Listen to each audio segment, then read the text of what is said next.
Hello and welcome to the IRN-CRU, the American football podcast made in Scotland by NFL lovers. This is the preview crew, part one for our week 10 slate of games, and I'm your host once again, Ross Sterling. Had to think about my name there. So that's always a good start. Had to double check that there. It was a bit of a Ron Burgundy moment there. I'm looking up at the screen. I think if anything else was typed there, I think I would have just said it. So as you can hear, I'm not alone when I'm talking about this slate of games. So to look at the games from week 10 as well as Monday Night Football, which we'll cover in part 2, I've got some of the finest crew members joining me. And first of all, I'm going to introduce the president of the Laser Mayfield for MVP fan club, our very own Bucks fan, Ross. How you doing, Ross? I'm all right. I'd have been better if we'd gone for 2. we were having that discussion. I genuinely thought you were going for 2. Listen, can get into it, but like we've seen what happens when you go, a couple of points behind with 27 in the clock, cut of timeouts. Either way, I don't think we would have won it. So. Listen, I think after the Bucks 13-second drill, I think everybody knows that the Chiefs have always got a chance. So as soon as you get Pat Mahomes, there's always that risk there. But I still think you should have went for 2 personally. But again, I can understand why you didn't. I know. So joining myself and Ross, we are going to be accompanied on this journey this evening by a man who'd love to blow that horn at US Bank Stadium, our very own Purple People Eater, Smudger. How are you doing, Smudger? I'm doing good, mate. I'm doing good. I was just saying, I haven't seen you boys since we did the watch party a few weeks ago. So, it's good to see you again. Good to catch up. Yeah. But no, doing great, mate. Doing great. Looking forward to the weekend. Looking forward to another decent game of football. We'll get into it. I like how you said a decent game of football, like the select points as we were talking about in the background. I'm just saying decent because we might actually, win this weekend fairly comfortably, but I'm not going to get too confident. We'll see how it goes. Nah, definitely.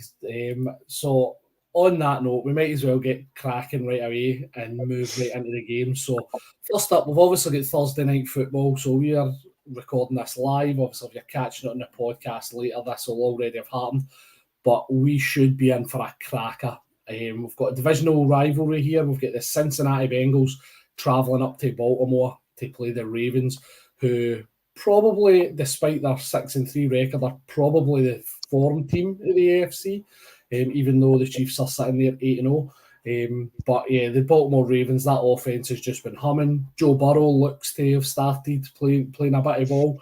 The worry on the Bengals side is obviously the defense. So let's get into this game then. Smudger, what are you looking for in this game? So like you said, the Ravens are they're an absolute juggernaut of a team. They're fantastic. The number of players that they've got, the weapons they've got. They've already beaten some really, really good teams this season already. They've beaten the likes of the Bills. They've beaten the likes of the Commanders. But they can throw the odd wobbler in here and there. Like the game against the Browns probably been like the best example of that in recent weeks. Losing that one game against Jameis Winston was a bit of a massive blip. They just weren't expecting really. But they bounced back last week against the Broncos. And when you look at this game against the Bengals in particular, the likes of Lamar, he's not got any injury designation this week, which is obviously a big positive. He's so important for that team. So from the Ravens side, no major issues that I can see anyway. But on the Bengals side, I just saw, you can correct me if I'm wrong, but it looks like T. Higgins is pretty doubtful.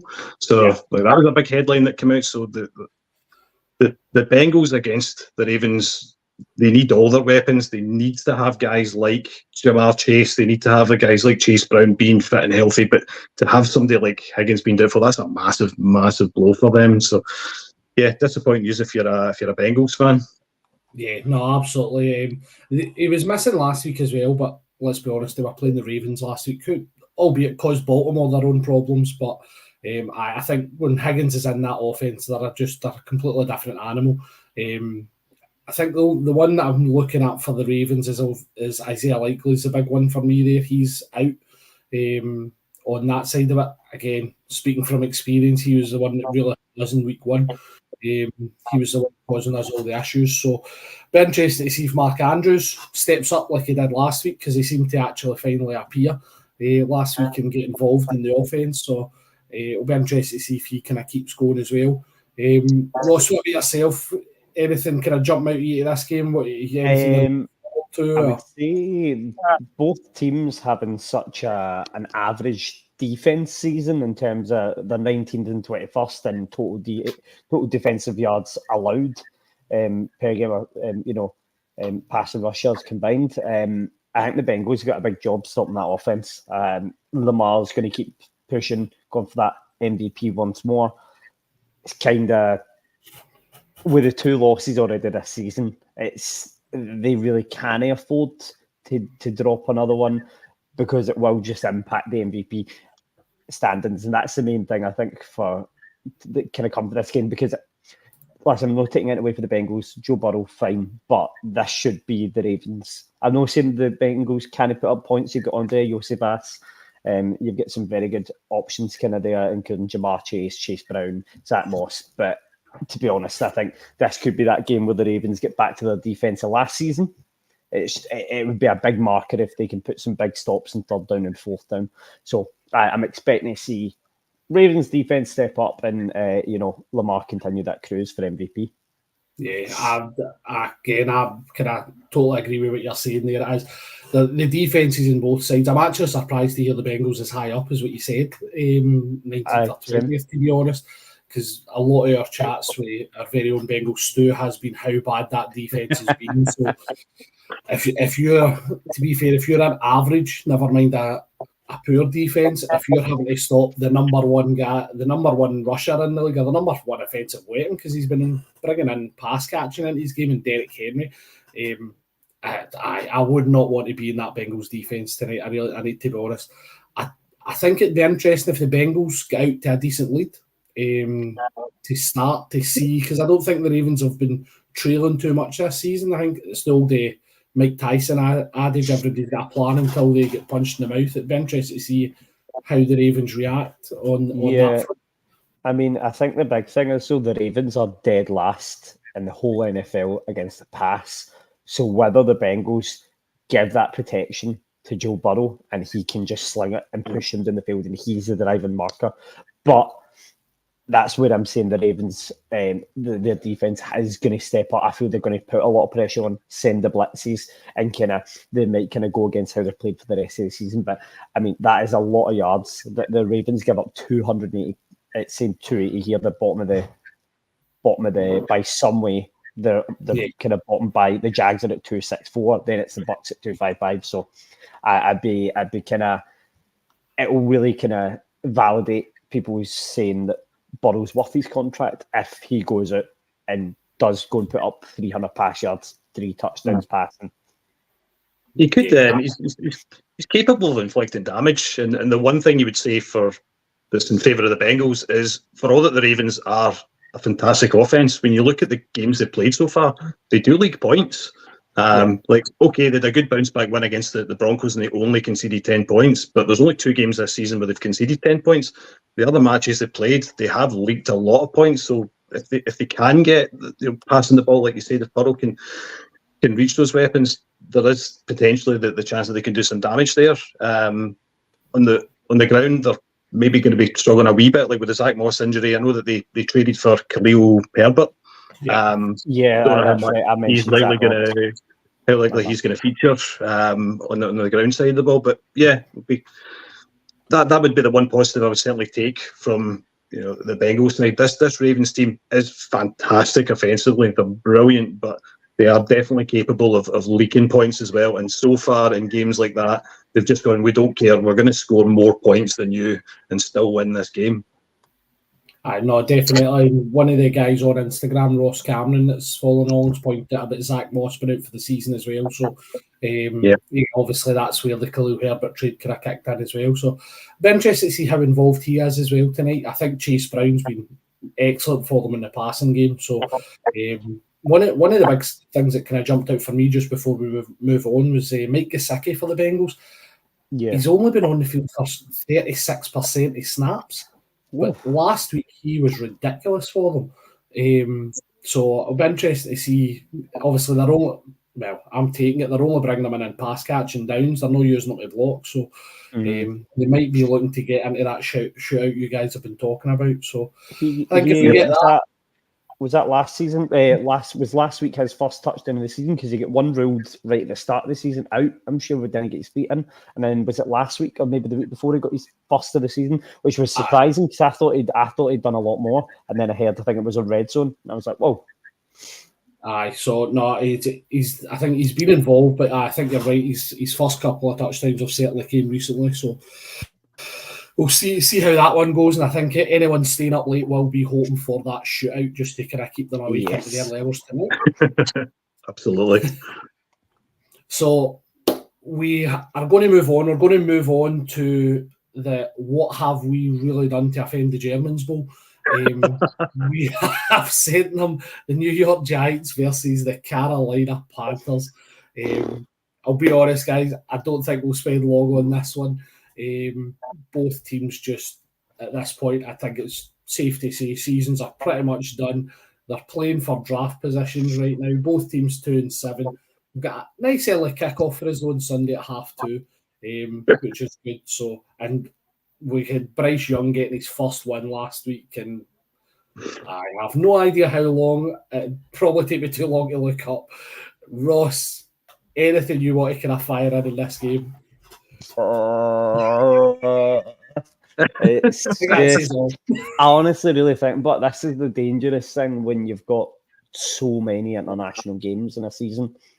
I just don't know how you can justify sending these two teams, specifically these two teams. There's not really any others in the league as well that I'm like, sending these two all the way to Germany, and this is right in the middle of the season now, and you're asking fans to pay.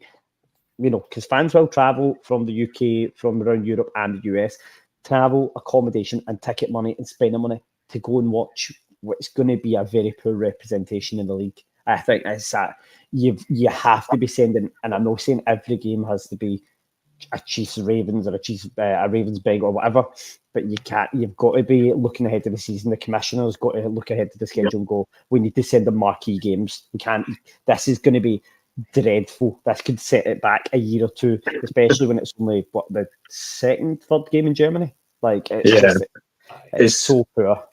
It's just as well that German fans they love American football, because I agree. I think the NFL needs to issue some kind of formal apology to Germany as a nation for these two teams. Two teams at 2-7, zero chance of playoff football for either of them, and yet here we are. One thing I would say, the Giants are actually favourites to win. That's the first time they've been favourites to win since, I think, the beginning of 2023 or something like that. So that's one positive if you're a Giants fan. They've had loads to cheer about. You had Daniel Jones throwing his first home touchdown pass in 672 games last week. And did he not rush for one as well? He rushed for one as well. So. I know. Passing and a rushing touchdown last week. So. Aye. But a couple of wee things that stood out. Giants, they're 3-0 in international games. I've seen them, saw them beat the Packers. We went down and watched them a couple of years back. So, okay, now they're going over to Germany. Again, sorry, Germany, for this terrible game.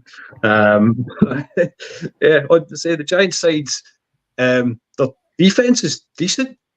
The Giants have really lent on that. Like they're still leading the league in sacks. Even though last week they weren't so great, but they're still in like 35 sacks for the season. It's just the fact that Daniel Jones, like, come on, how long are we gonna, like, as a Giants fan, how long are you gonna be hanging your hat on Daniel Jones being your starting quarterback? Like, honestly, I think this is surely going to be his last year. To be honest, must be. I think exactly what you said. The Giants' defense is going to be interesting. So much. Listen, Sexy Dexy in the middle of that defensive line. He's just unreal. And obviously Brian Burns, they traded for him from Carolina.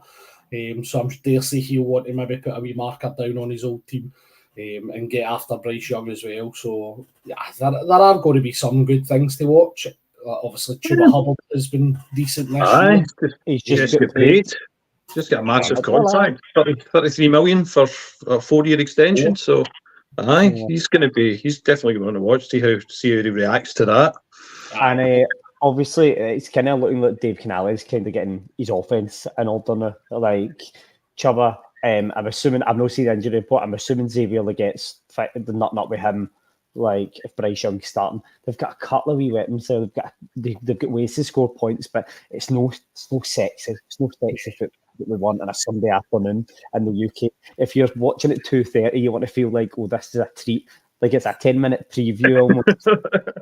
It's not going to be a treat, is it? We're going to endure it. When you saw the number of tickets still available for this game, that's pretty much all you needed to know.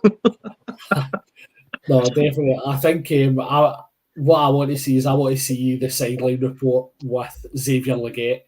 If you have not seen this guy getting interviewed, his accent is unreal, by the way.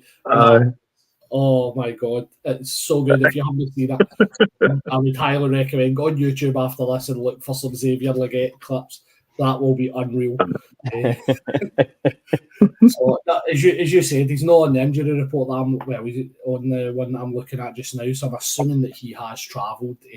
Darius Slayton, kind of probably the one that jumps out to me for the Giants, because he's kind of stepped up when Neighbours was out. Obviously, Neighbours is back. So, but again, he's probably having Tyrone Tracy Jr. as well for the Giants. He's kind of stepped in to overtook Devin Singletary. Again, probably not much to overtake there, but yeah, we'll see what happens. So hopefully you enjoy it, Germany, but I'm not counting my chickens in that one. So from one game in Germany, we'll move on to the 6 o'clock kickoffs, and I can already see Ross rolling his eyes because he knows what's coming next. We have the New England Patriots going to the Chicago Bears and travelling down to Soldier Field. So bottom of the pile in the AFC East, New England 2-7, 1-4 away, and we've got Chicago Bears 4-4. So I'm sitting bottom of the NFC now by a couple of games. Interestingly enough, though, 4-0 at home, so they are definitely been enjoying their home comfort. Struggling away from home seems to be the kind of order of the day for Caleb Williams, and that was pretty evident last week in the Arizona game where he did really seem to struggle. And he actually, I don't know if you've seen the clip, DJ Moore walking off the field, which was just not a good look in the middle of our play. Again, sorry to do this to these guys. I'm just bouncing back and forth. Right, Smudger, it's one of your rivals. So what we got in this game? Okay, I'll start with the Bears. I mean, yeah, they really need to try and bounce back in this game. But they got an absolute beatdown last week against the Washington Commanders, a really, really good Commanders team. So you'd have to say they've definitely got a chance against the Patriots. Like the Patriots as well, we all know too well their struggles this season. But Caleb Williams, his stats haven't been maybe outstanding so far. Like he's got 9 touchdowns, but 5 interceptions. He's got the ability to extend plays, and we've seen what he can do outside of the pocket. He's obviously got talent, but he's still learning. And you would say that maybe at 4-4, partly to do with the fact like the NFC North is just such a competitive division this year, but there is a wee bit of pressure in the Bears. There was a little bit of expectation, the hype around the draft, and now all of a sudden Matt Eberflus has maybe seen a wee bit of that pressure. So for the Bears, they've really got to win this game against the Patriots. The Patriots, to say how they have been so poor, and you'd say that the best chance is probably outside of Williams with the talent he's got is on the ground. Like the Pats' run defense is really poor, so you would expect to see guys like DeAndre Swift having a really, really good game. They've not got Khalil Herbert anymore after he get traded, so like basically Swift is the bell cow of the Bears now. So yeah, I'm expecting to see a lot from him in this game. No, definitely. You're obviously wiped out last week against the Cardinals. You're just still stuck on that Jaden Daniels play at the end. You've just not got past it yet. But no, I do get what you mean. They really got nothing going last week on offense against Arizona. Whether it was that Jaden Daniels hangover from that play, and they were obviously just devastated. But I think it's this one, as you said, DeAndre Swift, Pat's defense is leaking on the running game. So you if you're a DeAndre Swift fantasy owner, you must be licking your lips at this one, to be honest. Definitely. Highlight for the Patriots, obviously, was the play for Drake May last week to tie the game. He managed to keep that play alive for so long, so they're obviously putting a lot of pressure on his shoulders. Again, you've got the number 1 quarterback versus the number 3, so a little bit of interest there for this year's draft. Ross, I'm going to save you on this one, right, because I've seen the head roll back, so I'll not actually your opinion on it. What I forgot to do, though, guys, is just quickly get who you think's going to win. So we'll bounce back to that just now for the first couple of games. So, and then we'll grab this one, and then we'll move on to hopefully a more exciting game. So, first game, so Ross, Bengals, Ravens, just a quick who you think's going to win? I want to say Ravens, but I'm going to actually go with the Bengals. Cool. Smudger? I'm going to go Ravens. You're sitting with purple on. They're wearing their purple rising outfits. You can't go Bengals. Hello, purple team. That's it. I'm actually going to go for an upset on this one as well. I'm going to go Bengals as well. I just think that pass offense. So, right, on to Germany then, very quickly, as I say, we'll rattle through these. Smudger, Giants, Panthers. Final insult will be a tie. Yeah. I'm going for the Giants. I'm going for the G-men. Go for the G-men. What have we got, Ross? NFC South represent the Panthers. You're going for the Panthers. I'm going to back Smudger in this one. I'm going to go with the red, white, and blue, the G-men. I just think Sexy, Dexy, and Brian. I think Brian Burns. We spoke about them. They're going to nail it for me. Right on to this one then. Patriots Bears. Ross, I will ask you for a winner on this one though. Don't need to get into the details of the game. Who do you think is going to win? He can only do it at home. Caleb Williams. He can only do it at home. I'll go the Bears. On Bears. Right, Smudger, what have we got? I think that chant needs a bit of work. I think despite May's heroics last week, and he's probably going to have more heroics this week, he's struggling with what he's got around him. That's the biggest problem. He's going to have to, he needs little to no error basically for the pass to stand a chance, I think, unfortunately. So I'm going Bears at home. Good. So I think I'm the same. I think they've been too good at home, to be honest. They have looked good at home, so I'll keep it short and sweet. We'll go Bears as well for me in that one. Moving on to what should be a more interesting game on paper, certainly. We've got the Bills travelling down to Lucas Oil to face Indianapolis Colts, led by Joe Flacco, even after last week where he just seemed to disappear. I think this one could be tighter than probably what the bookies have got it. If it was in Buffalo, I think I'd be a lot more comfortable. Bills are 3-2 away from home out of their 5 games, 7-2 overall. So their 2 losses have came away. Indianapolis are 3-1 at home with a 4-5 overall record. So they're certainly playing better at home than they are away. For me, I think this is going to be tighter on this one. Ross, what were you thinking on this one for you? I think it's a tough one to call. This is one of the better games in probably the whole weekend, to be honest. I think Bills need to go and kind of, because they weren't really that convincing against Miami. I didn't think they were that great. I mean, listen, they've done well, but I don't really think beating Miami is as good a result as it was last year when they've done it. I'm kind of looking at Josh Allen here, going, if they're going to have Amari Cooper in, if he's going to do a lot of the work in terms of catching and maybe getting into the pylons. I don't know. I like the Colts, but it does seem that they're going to have one of these seasons where they just finish about 500 or run a bit. You know what I mean? It doesn't really seem like they've got much going for them. I said last week with you I think with the Friday night when we recorded, like, I don't really see how you can have Richardson and Flacco wanting, like, both playing significant chunks. I still agree with that. I don't know how you can have them both and expect a competent offense. And looking at the defenses in terms of yards allowed, etc., like the Colts are fourth bottom. I mean, I think that's maybe in passing, maybe rather than really total. But I'm just, I don't know. It could be one of the games where it's a bit of a stalemate, and then fourth quarter, they both kind of go for it. So maybe somebody makes a mistake, a turnover, a Josh Allen interception, perhaps, for a pick six return. But it's no one that I would be partnering my hard cash on if I was forced to. I just think it could go. It's one of the games that's an either way. No, just on your point there about Cooper and Coleman, they're both shown on the injury report as questionable, along with Curtis Samuel for the Bills this week, which is interesting. That's big news then.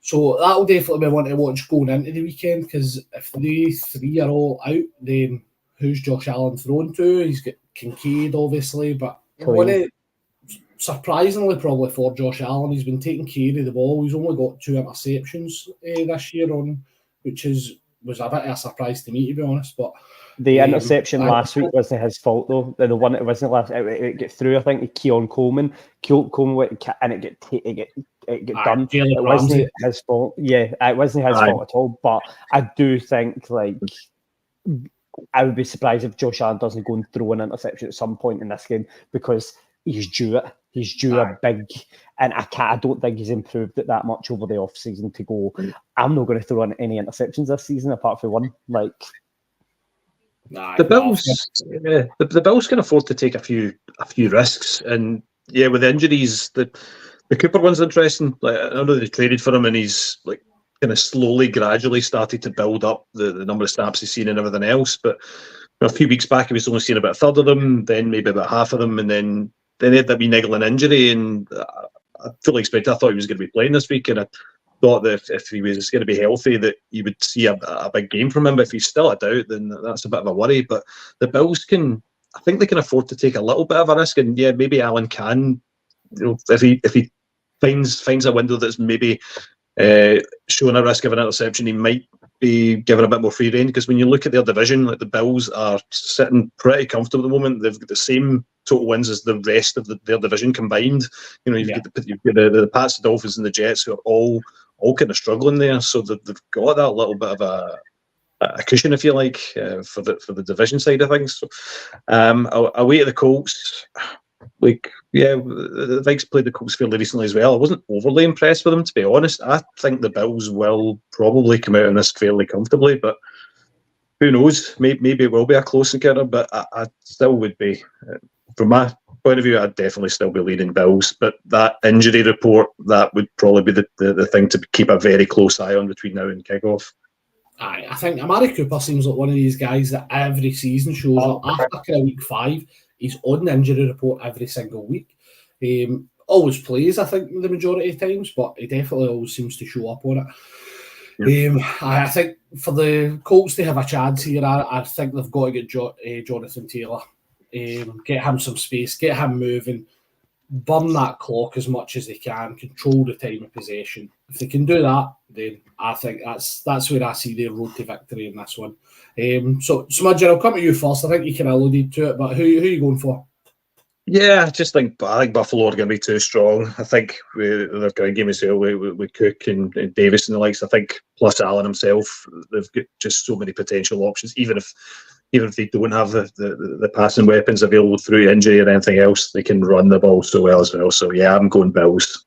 Bills. Ross, what we got? I think the Colts are going to maybe need this a wee bit more. With only 2 wins in the last 5. I just think if Coleman and was it Cooper? I think if they're both it, I'm going to just lean towards the Colts getting, as you say, Jonathan Taylor going. Yeah, I'm going to go Colts as well, just to give us a wee surprise, tighten up that AFC South a little bit and make our very own Kilted Texans sweat for that first place in that division. So split one on that one. Let's swiftly move on to the Broncos coming into Arrowhead. We've got a divisional rivalry, one of the top defences in the league this season, probably surprising quite a lot of people in the Denver Broncos. Sean Payton has certainly got the defence going. Offense still seems a little bit hit or miss, but he's definitely got his trust in Bo Nix, and he's letting that guy just go for it. Chiefs, obviously, there's not a lot you can really say about the Chiefs 8-0 after last week. I think the good thing for me last week was probably seeing D-Hop get his involvement in the game.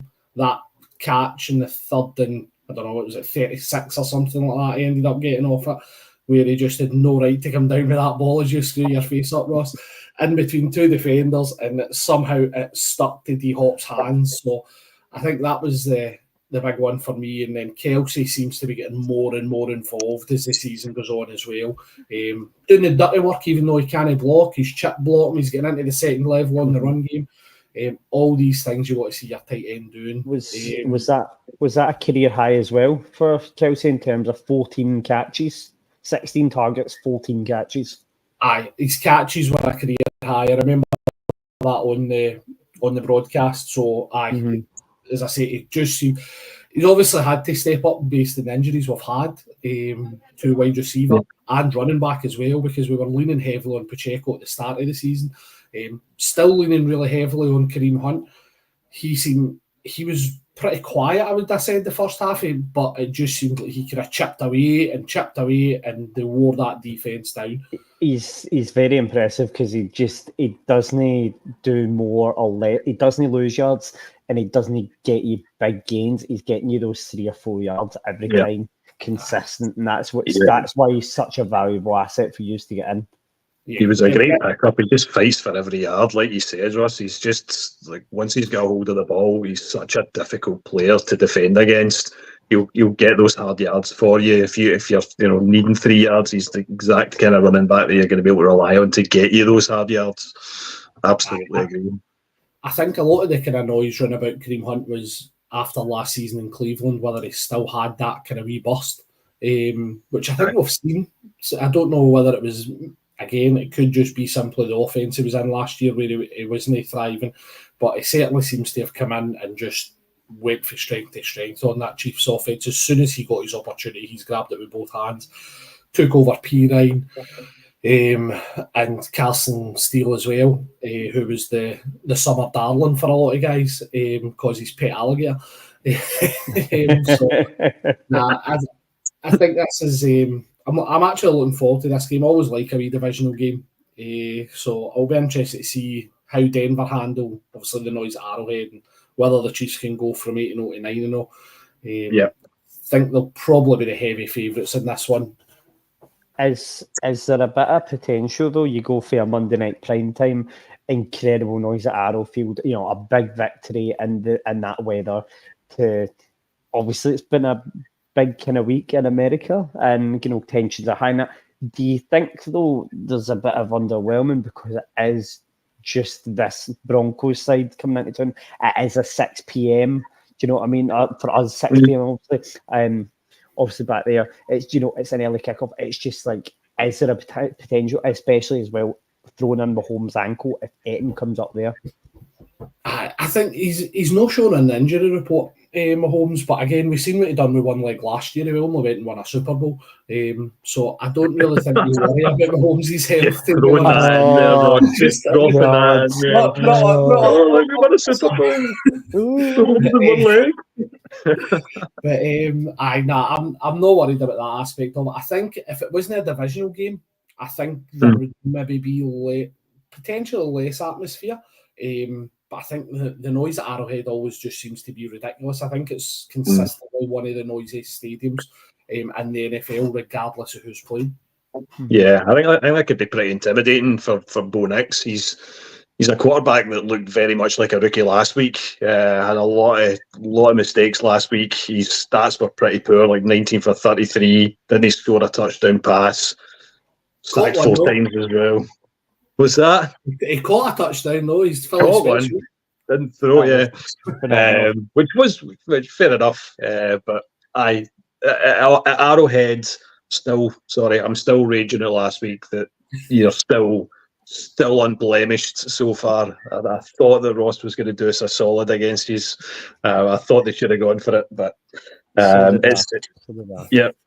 It's even with the toss, you start two-headed. It's just a coin with two pictures of Taylor Swift's head on either side of it. They didn't tell you that.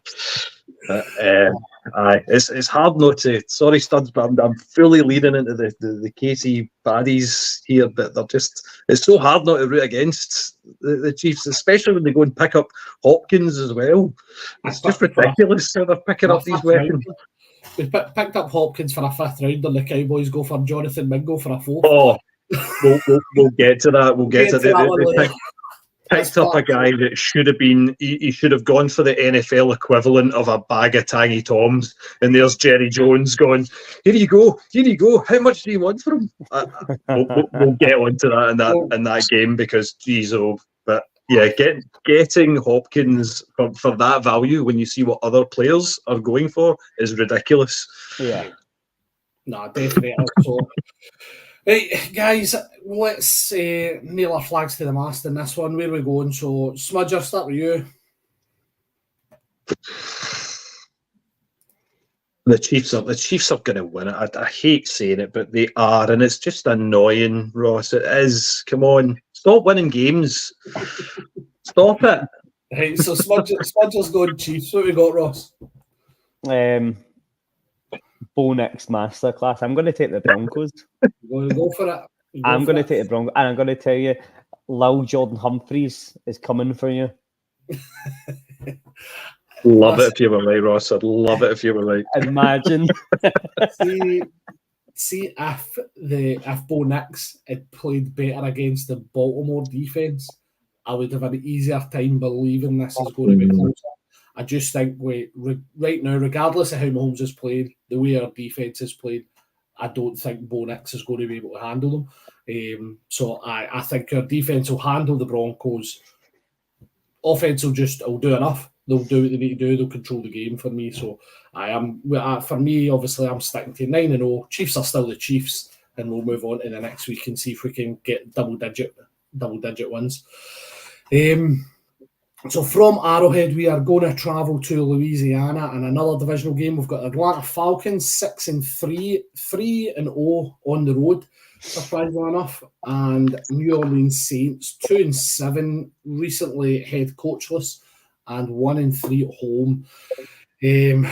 Obviously, big issues in this one. You've got Chris Olave's doubtful after the monster hit he took last week, and another concussion for him. Kirk Cousins, Smudger's probably hating to see in a black and red uniform, is absolutely balling out. He's swag surfing with the crowd. He's really just leading into the total wholesomeness and loving life in Atlanta. Ross, divisional rivals, what are we thinking? From a selfish point of view, I need the Saints to show up and stop the Falcons. But it's interesting because I think there's a good possibility because Dennis Allen's gone, right? Dennis Allen's gone. A lot of people connected with the players, including Olave's brother and all that, they wanted rid of him. I think there's a chance you don't see as much of Derek Carr in this as you think. If he starts badly, I think he will be off and Spencer Rattler will be on. And I think they will try and move the ball down the field, chew up the clock. I think this is a very interesting one. It's just whether you can stop Cousins and the offensive weapons. But the Falcons aren't the impervious. You can sack Cousins. You can get that ball. It's just whether the Saints defense, which has not been there since the end of week 2, it's just whether they can kind of hold off what feels like it's inevitable. But I think maybe they'll have a bit of, obviously in soccer, as you call it, you get your new head coach bounce. They've not got a new head coach, but I think they might get a bounce for Dennis Allen just being at the building. The issue is, so like I've watched a lot of Kirk Cousins over the years. He's not the most mobile of quarterbacks. We all know this, but give him time on the ball, and he can be absolutely lethal. And when he's good, he's fantastic. When he's pressured and when he is rushed, that's when he makes massive mistakes. That he is not a mobile quarterback. He will take sacks. He will lose you yards. The Saints really have to get at Cousins. They absolutely need to get him. And the problem is they are showing not a lot of evidence of being able to do that so far this season. And that's where they are really going to struggle. The Saints' troubles, they've lost up 10 games in you look at the rock bottom of the division, 2-7. They've lost at least the last 5. They've been really. Sorry. Yeah, lost. Certainly they've lost the last 5. And yeah, the Olave hit last week. As an Olave fantasy owner who thought last week might have been the glimmer of hope that the Saints might have, that he would return and put in some decent numbers, were unfortunately dashed. Hopefully makes a speedy recovery, but he's definitely not going to be featuring this weekend as well, which is just another blow for the Saints, who it's weird when you think back to the beginning of this season. The first couple of games of the season, the Saints looked absolutely superb. Everything was clicking. They looked brilliant. Carr, Kamara, they all looked like they were playing so well. And then all of last week, you just started to get all these wee things, like they say, the social media posts about Carr, all of these things coming out, and you think, what is going on behind the scenes? What has gone so badly wrong? Why they are now struggling so badly as they are. So, albeit, at home, it's still going to be a really big ask, I think, against this Atlanta side. Yeah. You go, Ross? Sorry. I was just going to say, I know I'm obviously being very hopeful in a selfish way. If you look at the injury report for the Saints, right, that's the question. What we're doubtful: Cedric Wilson Jr., Kool-Aid McKinstry, GT Gray, they're all questionable. And then you've got Will Harris in the injury reserve, Jamal Williams questionable, Chris Olave obviously, John Ridgway III, Rico Payton, Lucas Patrick, Kendra Miller, Bob Means, Nafi Sewell, Rashid Shaheed's out for the season, Adebo. There's more. They have been utterly decimated. They have been ruined, and that has been the big thing. I think that's kind of maybe why it seems like they'd packed up for the season, because they don't have the bodies there. They just don't have them. Yeah. No, definitely. I mean, that injury list is absolutely ridiculous. I think one of the kind of interesting things for me last week was Cam Jordan not even wanting to get into the dressing room after the game. He started walking out the stadium and he's full pads heading for the car park. Derek Carr. So, I mean, that just goes to show how disjointed they were under Dennis Allen for me. How disillusioned, as you'd mentioned, Ross, that sort of the players have been. I mean, Cam Jordan has been one of the faces of that franchise since he joined the league. He's one of the guys you think about on that defense. He is that leader. So whoever is making the play calls this week needs to get guys that have on board if they're going to have any shot of overcoming that horrific injury list. Kamara seems to have disappeared over the last kind of 7 games. I'm kind of like Smudger. I'm struggling to see a way the Saints actually stop the Falcons in this one. I think you need Kirk Cousins to have an absolute horrendous day at the office on that front. And it just seems like he's got too many weapons that he's clicking with for me. I'll go first in this one. I'm going Falcons. Ross? I know I'm saying it, Saints, but nah, Falcons. Clean sweep. Yeah, definitely a clean sweep. It's got to be Atlanta in this one. That's our first clean sweep. Ooh. So we've cursed it then. Saints win. Yeah. So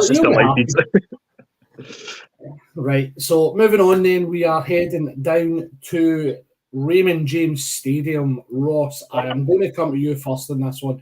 We've got the 49ers coming into town to play the Bucks. Expected to be back for my fans. Oh, here he comes.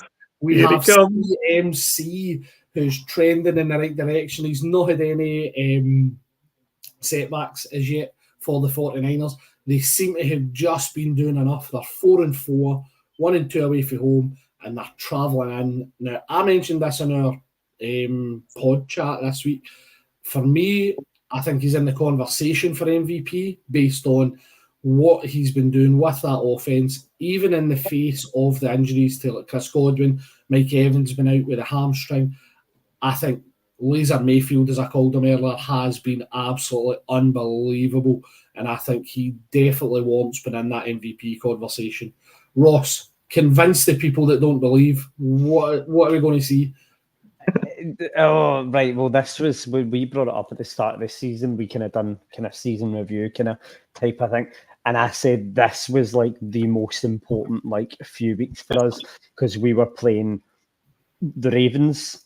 We go Atlanta, New Orleans, Ravens, Atlanta, Kansas City, 49ers, and then it's bye. So I said this was a kind of stretch for me that was like, I felt we had to have our wins banked up by here so that we could afford to be dropping.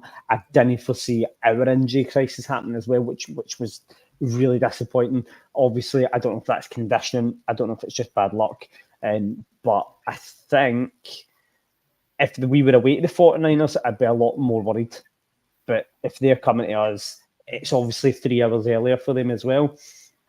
So, and then obviously travelling across the country that distance, I'm hoping that it's going to maybe have an effect. I don't think Brock Purdy's at the same level he's played at the last couple of years. And obviously with CMC coming back, it's really going to change the dynamic of that offense. So I don't know necessarily.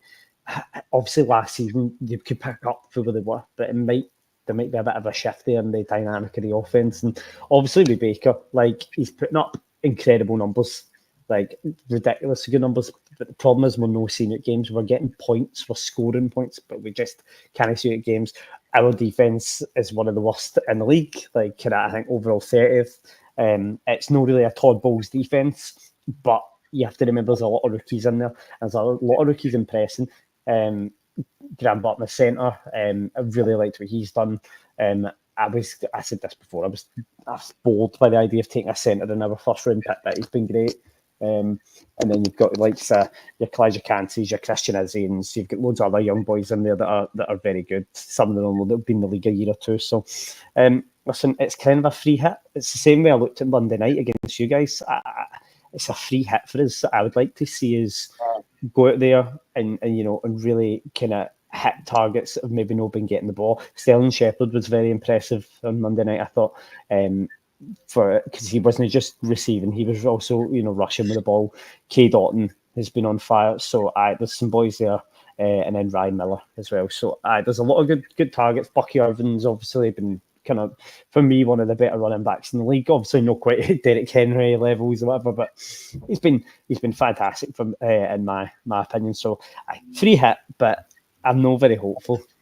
I think I'm just looking at the conference standings there. So, the concern you're obviously got for yourselves, you don't want to get too far out of sight of Atlanta, which is why I obviously said about the Saints one. Yep. You don't want to get out of sight of 7th place, which is the Green Bay Packers as well, sitting at 6-3. So the teams round about you, Bears, Rams, 49ers, have all played a game less than you as well. So you've still got your bye to come. They've all had theirs. So, yeah, I think the Bucks need this one, probably more than the 49ers do. I think it is going to be tough, as you said. I think it's going to be that the defense seems to be letting you down, which is probably not been typical of the Bucks football the last few years. I think you've been leaning on your defense a lot. So Smudger, I'm going to save you in this one because we've got your big one coming up in a couple, and I want to get to that to find out what you're thinking. So let's just go for results and get this moving on. So we'll come to you first, Smudger. 49ers Bucks. Who's taking home the W? Well, the real San Francisco 49ers, please stand up. CMC is back to save the season. I think it's definitely, this is going to kickstart the second half of the season for the 49ers with CMC being back, fully recovered, no pain. He is definitely going to push them towards the playoffs. I'm really sorry, Ross, but I have to go 49ers in this. I just think CMC being back fit is just such a difference maker. Ross, I can probably guess where your heart is taking you in this one. What are we thinking? I don't think the season's done if they lose this. We're 4-6 with probably the easiest schedule in the back end of the season. Giants, Panthers, Raiders, Chargers, Panthers, Saints, with a potentially tricky Cowboys prime time in there. So yeah. I think the 49ers will probably win it. But Eton, if we get a win, it's an absolute bonus because I still see us on 10 wins by the end of the season. Fair enough, mate. Yeah, I think CMC coming back, I'm a smudger. I think that's going to give them the much needed boost on this one. And I think you mentioned, it's going to impact the dynamics of that offense for them, Ross. And I think it's going to impact them in a positive way. I think if your defense would be playing better, I'd probably see this maybe going a different way. Unfortunately, I just think their defense is really letting the guys down. So I'm going 49ers on this one. Right, so penultimate game on the early slate, guys. We have the 6-2 Steelers travelling into Washington. Obviously, lots been happening in Washington this week. And the 7-2 Commanders, unbeaten at home Washington Commanders. I think it's probably fair to say this is going to be defense versus offense. We've got the rookie of the year elect and Jaden Daniels coming up against possibly the defensive player of the year elect and TJ Watt. Smudger, not heard from you in a wee while, so what we think? I guess it's going to be a pretty tasty game. I'm really looking forward to this game. The Steelers have definitely been a surprise package. I don't know how many people at the very beginning of the season knew how the Steelers were going to perform. You had all the questions about the quarterback situation. There's still questions in the quarterback situation when it comes to the Steelers. But at the moment, Wilson's in. Seems to be sort of resembling the Russell Wilson that we had at the Seahawks in his career. But they've made a few changes. They've come off their bye week, but they've added as well, like their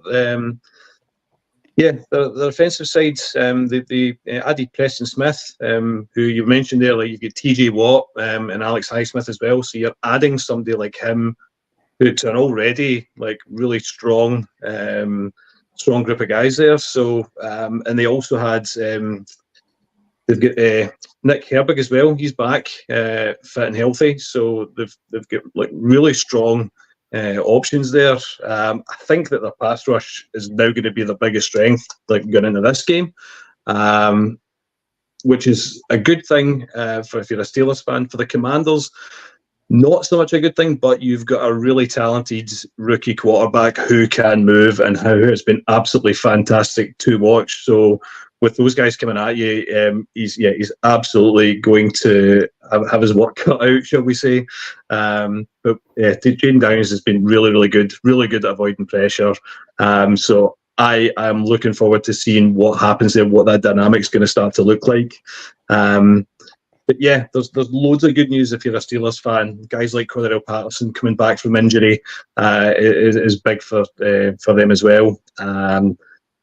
And then they also got Mike Williams to help out George Pickens. So yeah, lots of positive things happening. The Steelers have kind of decided, you know what, we're going to capitalise on this really good start.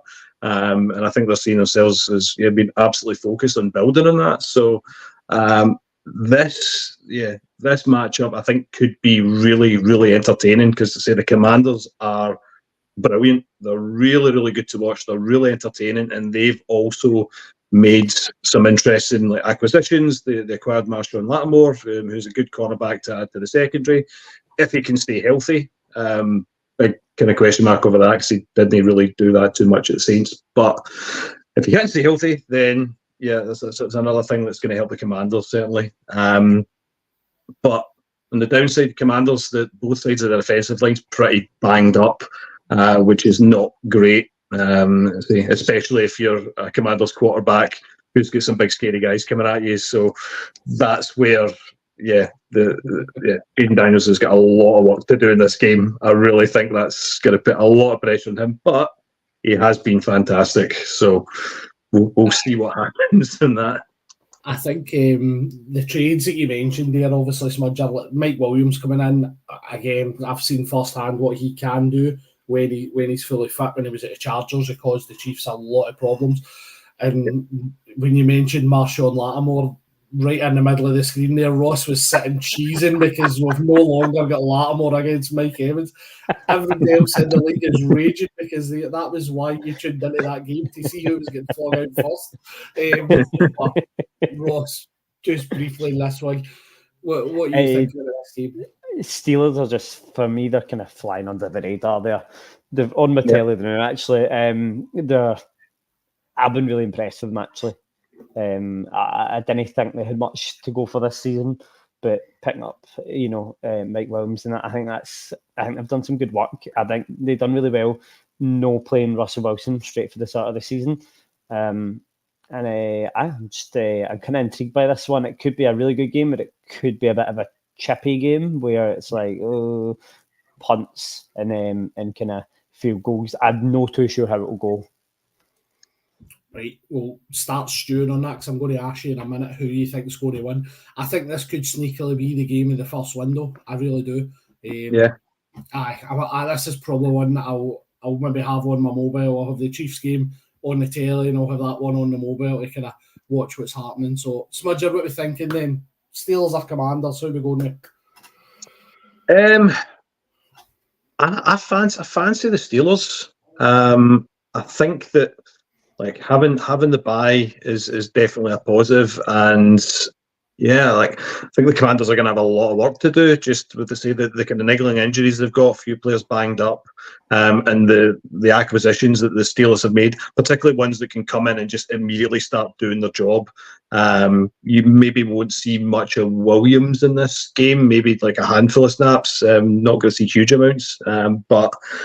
Yeah, I do fancy the Steelers in this game. I've got to say, I think they could end up coming away with a win. Cool. Ross, have you made a decision then? I think maybe the Commanders will take this. Just keep them on their winning streak. I'm similar. I'm kind of struggling with this one. I'll go with the home comforts. Commanders have been good at home. 4-0. Yeah, go Commanders on this one. Right, Smudger mentioned Everbank Stadium earlier. Oh, sorry, I mentioned US Bank Stadium earlier on. We're travelling to Trevor Bank Stadium this weekend. We've got the Vikings travelling down Trevor List Bank Stadium. So, what are we thinking then, Smudger? I'll leave this one to you. Take us home. You wrap us up, and then me and Ross will give our picks. No worries.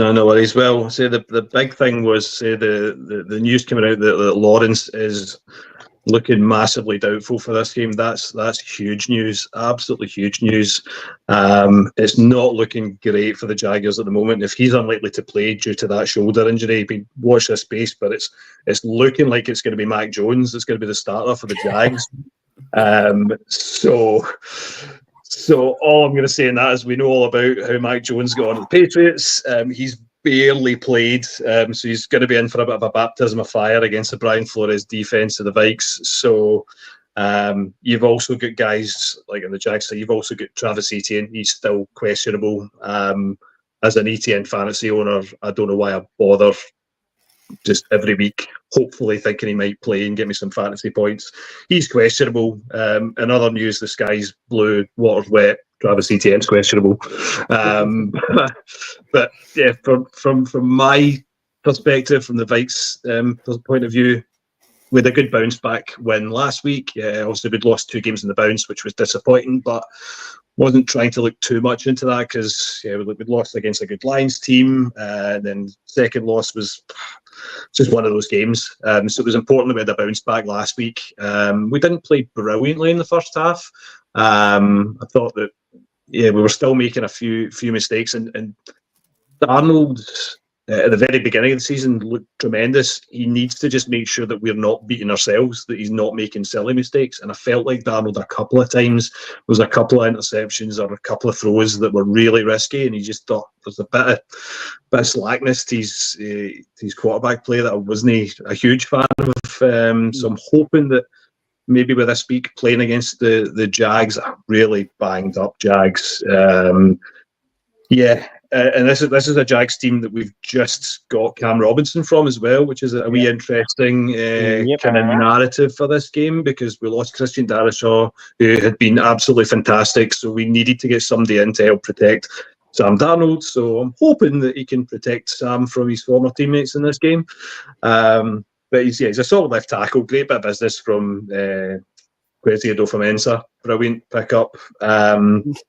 So, yeah, if we can avoid the self-inflicteds that we've been doing, I just cannot see any reason. And I know that probably after this weekend, we'll look back in this and I'll end up looking stupid, because if we cannot beat the Jaguars without Trevor Lawrence, with Mac Jones at quarterback, we've not got any massive injury concerns, touch wood, at this point. We've got guys like Hawkinson who've just come back off of a long period of being injured and out. All of our receiver weapons are still there. It just, for me, it's a game that is as good as a win without being a win. But I don't want to curse it. But I mean, come on, if we cannot beat the Jags in this state, then what's even the point? I think right, we're going to wrap up part one anyway, guys. I think because this is going to be our second clean sweep. I know I'm going for the Vikes, especially now hearing that may even be Mac Jones. I just don't see a chance for the Jags. Clean sweep on this one, then, guys. Clean sweep. Clean sweep, nice and easy then, guys. Okay, that brings an end to part one, guys. So thanks to everybody that was listening and may now have been chopped off on Instagram since we've went by there. So they won't even hear me saying thanks. Thanks to everyone else that's been tuning in the other platforms as well. Myself and the guys, we're going to be back on for part two to review the late slate games. So thanks very much. Please like, follow, subscribe, all the usual jazz, and hopefully join us for part two live as well, and drop us a wee comment in and get involved in the chat, guys. So thanks very much, guys. I'll talk to you in a few. Thanks very much. Cheers.